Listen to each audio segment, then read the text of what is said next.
श्री गणेशाय नमः। एक बार प्रेम से बोलो श्री शंकर भगवान की जय। शिव पुराण रुद्र संहिता कुमारखंड।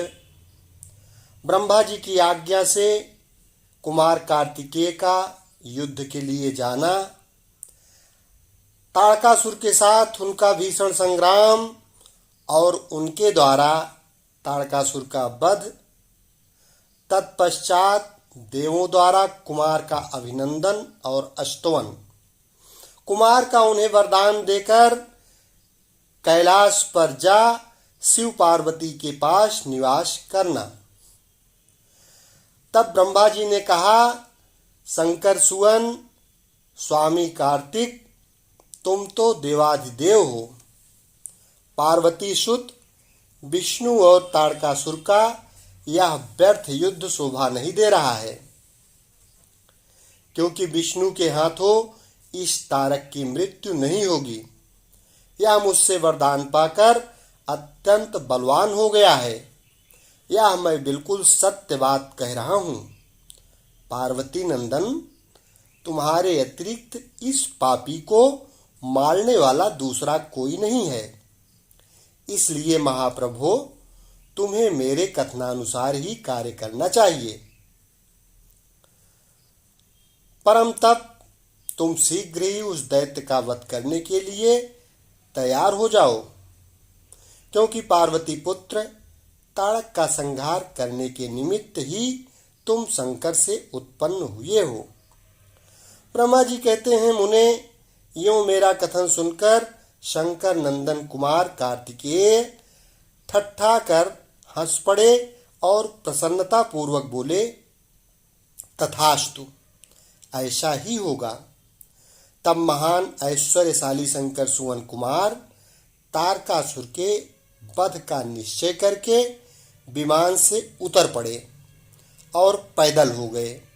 जिस समय महाबली शिवपुत्र कुमार अपनी अत्यंत चमकीली शक्ति को, जो लपटों से दमकती हुई एक बड़ी उल्का सी जान पड़ती थी, हाथ में लेकर पैदल ही दौड़ रहे थे, उस समय उनकी अद्भुत शोभा हो रही थी। उनके मन में तनिक भी व्याकुलता नहीं थी। वे परम प्रचंड और अप्रमेय बलशाली थे। उन खड़मुख को अपनी ओर आते देख ताड़क सुरश्रेष्ठ से बोला, क्या शत्रुओं का संहार करने वाला कुमार यही है? मैं अकेला वीर इसके साथ युद्ध करूंगा और मैं ही समस्त वीरों, प्रमथगणों, लोकपालों तथा श्री हरि जिनके नायक हैं, उन सब देवों को भी मार डालूंगा। तदनंतर देवताओं को दुर्वचन कहकर वह असुर तारक भीषण युद्ध करने लगा। उस समय बड़ा विकट संग्राम हुआ। तब शत्रु वीरों का संहार करने वाले कुमार ने शिव जी के चरणों का स्मरण करके ताड़क के वध का विचार किया। फिर तो महातेजस्वी एवं महाबली कुमार रोषावेश में आकर गर्जना करने लगे और बहुत बड़ी सेना के साथ युद्ध के लिए डटकर खड़े हो गए। उस समय समस्त देवताओं ने जय जयकार का शब्द किया और देवर्षियों ने ईष्ट वाणी द्वारा उनकी स्तुति की। तब तारक और कुमार का संग्राम प्रारंभ हुआ, जो अत्यंत दुस्सह, महान, भयंकर और संपूर्ण प्राणियों को भयभीत करने वाला था। कुमार और तारक दोनों ही शक्ति युद्ध में परम प्रवीण थे, अतः अत्यंत रोषावेश में वे परस्पर एक दूसरे पर प्रहार करने लगे। परम पराक्रमी वे दोनों नाना प्रकार के पैतरे बदलते हुए गर्जना कर रहे थे और अनेक प्रकार से दांव पेच से एक दूसरे पर आघात कर रहे थे। उस समय देवता, गंधर्व और किन्नर सभी चुपचाप खड़े होकर वह दृश्य देखते रहे। उन्हें परम विस्मय हुआ, यहाँ तक कि वायु का चलना बंद हो गया। सूर्य की प्रभा फीकी पड़ गई और पर्वत एवं वन काननों सहित सारी पृथ्वी कांप उठी। इसी अवसर पर हिमालय आदि पर्वत स्नेहाभिभूत होकर कुमार की रक्षा के लिए वहां आए।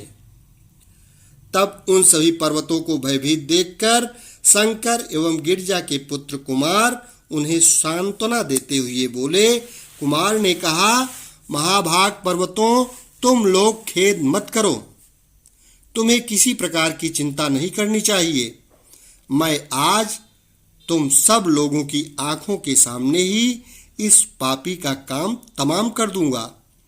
यूं उन पर्वतों तथा देवगणों को ढांढस बंधाकर कुमार ने गिरजा और शंभु को प्रणाम किया तथा अपनी कांतिमती शक्ति को हाथ में लिया।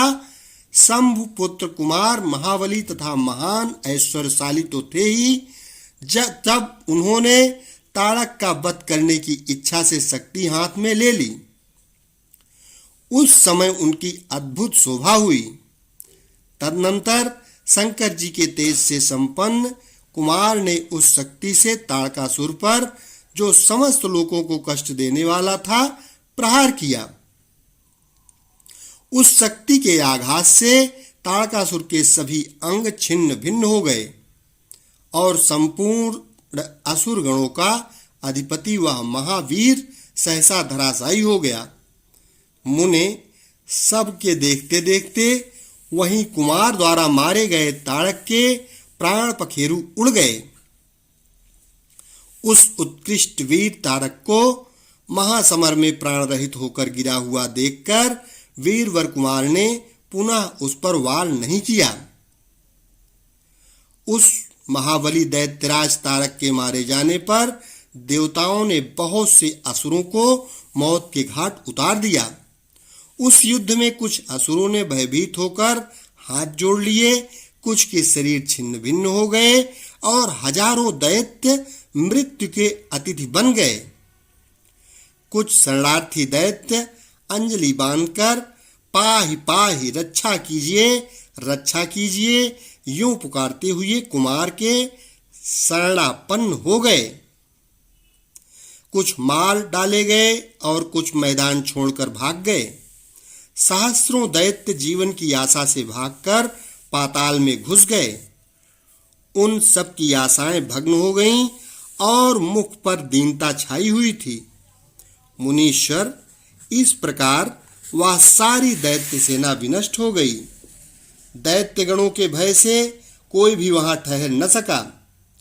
उस दुरात्मा तारक के मारे जाने पर सभी लोग निष्कंटक हो गए और इंद्र आदि सभी देवता आनंद मग्न हो गए। यूं कुमार को विजयी देखकर एक साथ ही संपूर्ण देवताओं तथा त्रिलोकी के समस्त प्राणियों को महान आनंद प्राप्त हुआ। उस समय भगवान शंकर भी कार्तिकेय की विजय का समाचार पाकर प्रसन्नता से भर गए और पार्वती जी के साथ गणों से घिरे हुए वहां पधारे। तब जिनके हृदय में स्नेह समाता नहीं था, वे पार्वती जी परम प्रेम पूर्वक सूर्य के समान तेजस्वी अपने पुत्र कुमार को अपनी गोद में लेकर लाड प्यार करने लगीं।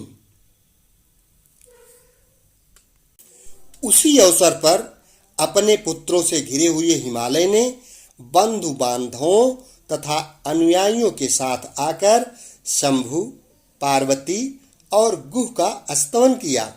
तत्पश्चात संपूर्ण देवगण, मुनि, सिद्ध और चारणों ने शिवनंदन कुमार शंभु और परम प्रसन्न हुई पार्वती की स्तुति की। उस समय उपदेवों ने बहुत बड़ी पुष्प वर्षा की। सभी प्रकार के बाजे बजने लगे। विशेष रूप से जय जयकार और नमस्कार के शब्द बारंबार उच्च स्वर से गूंजने लगे।